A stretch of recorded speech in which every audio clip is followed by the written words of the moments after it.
will be discussing about the scalp. So, first thing that we are going to discuss is the extent of the scalp.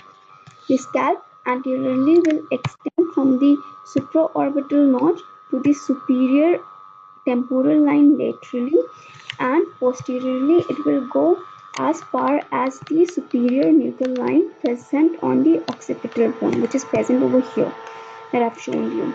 So this is where your superior nuchal line is.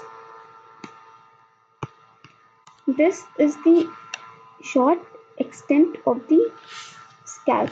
So anteriorly it is the superior orbital notch, laterally superior temporal line,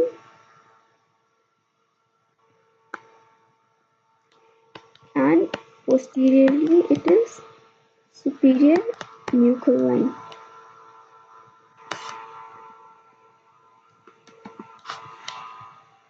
Then coming to the layers of the scalp. The scalp consists of 5 layers. The outermost layer is the skin, which is thick and hairy. The second one is the connective tissue, which is fibrous layer, and it is dense in the center and it is thin in the periphery of the scalp. That means going towards the lateral extent, it becomes thin, and on the vertex of the skull, it is thick. The third layer is the epicranial epineuritis.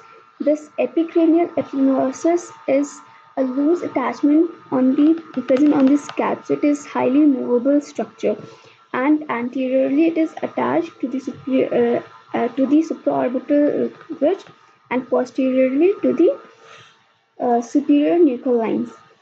Laterally, it is attached to the superior temporal line, and inferiorly on the lateral aspect, it goes downwards and forms the temporal fascia.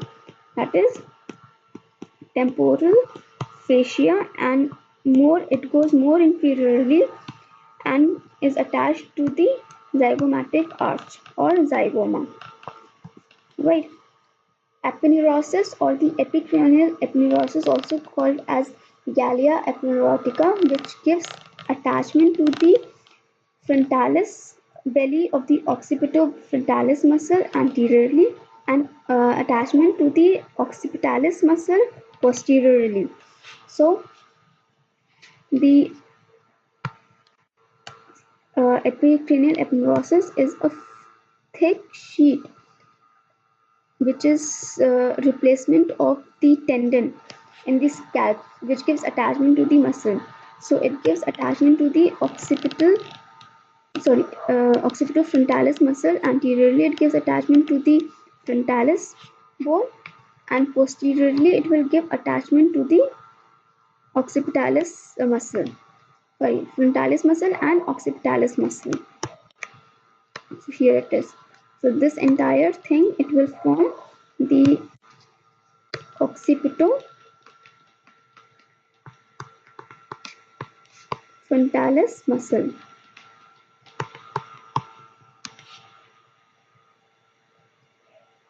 The third layer is the loose areolar layer tissue. The loose areolar tissue will anteriorly extend till the eyelids, and finally the periosteum or the pericranium, which is present on the innermost layer of the scalp, and it forms the fifth layer, which is loosely attached to the surface of the bones of the skull. Then moving further, the arterial supply of the scalp.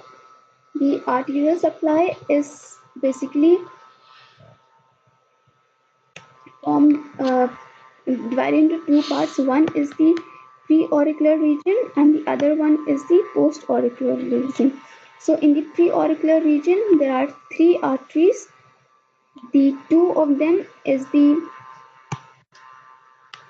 branch of the ophthalmic artery, which is in turn the branch of the internal carotid artery. First one is the supratrochlear branch and the second one is the supraorbital branch. So these are the branches of the ophthalmic artery, which is in turn the branch of internal carotid artery.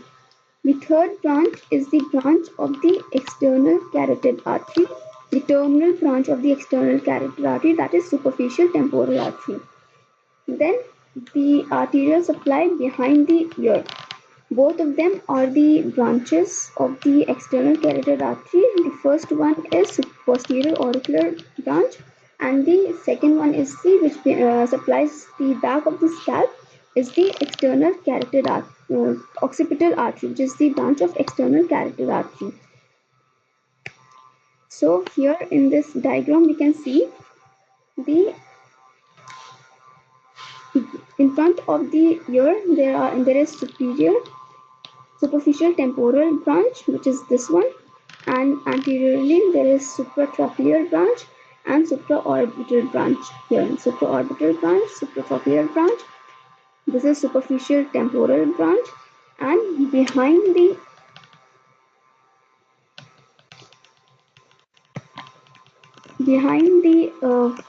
ear there is this branch, which is called as posterior auricular branch, and this here the back of the scalp, which is supplied by the occipital artery.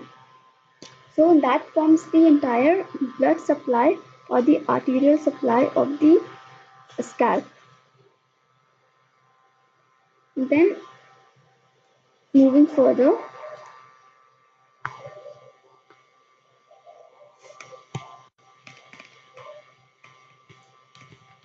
the venous supply. The venous supply of the scalp will follow the arterial supply only. So anteriorly, the supratrochlear vein and the supraorbital vein, that is present over here, the supratrochlear and the supraorbital vein, it will join and form the angular vein on the medial canthus. Here the medial canthus, they will join and form the angular vein. Now this angular vein will move further down and form the facial vein. This vein is actually hidden behind the muscles, but this is where it is, the facial vein. The facial vein will further move downwards.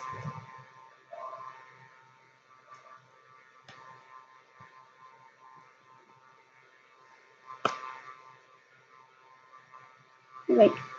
Then there is this superficial temporal vein.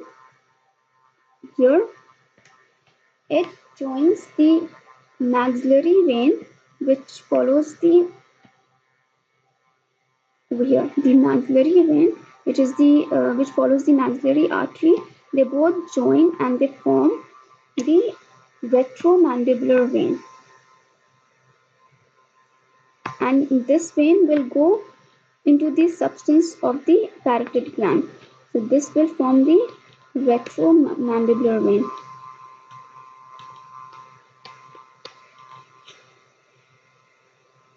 Now the retromandibular vein will further divide into the anterior and the posterior region. The anterior region will join the facial vein and form the common facial vein, which goes and drains into the external jugular vein here. Sorry, the common facial vein will go into the internal jugular vein. Then the posterior branch of the retromandibular vein will go and join with the posterior auricular vein here, and it will form the external jugular vein, which further goes and drains into the subclavian vein. So here you can see in this particular diagram. Here, the facial vein, the retromandibular vein. The retromandibular vein divides into the anterior branch, which meets with the facial branch and forms the common facial vein, which is this one. This is the common facial vein, which goes and drains into the internal jugular vein. Then the posterior branch will go and join the posterior auricular vein. This one here forms the external jugular vein here, and this all the way goes downwards and drains into the subclavian vein.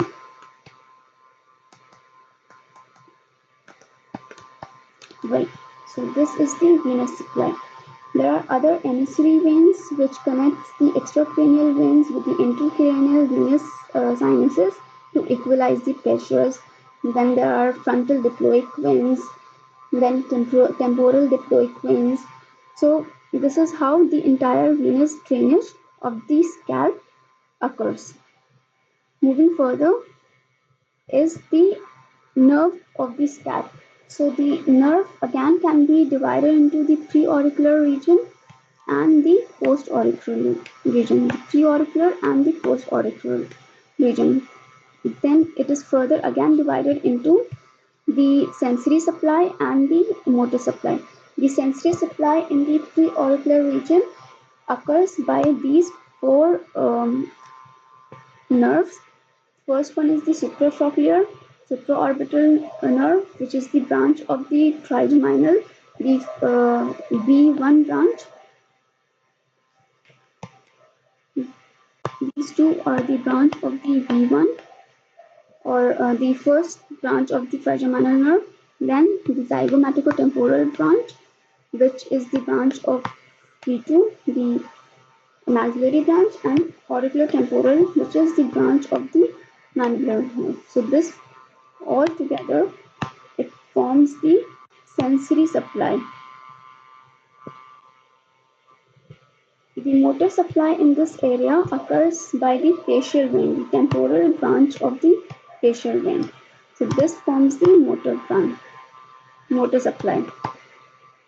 Similarly, in the postauricular region, the four nerves that are supplying in the amongst the sensory innervations is the posterior division of the great auricular nerve, the lesser occipital nerve of the cervical branches, which is C2, the greater occipital nerve, again C2, the branch of the cervical plexus, and the third occipital branch, which is C3 of the cervical plexus. All of these are the sensory supply.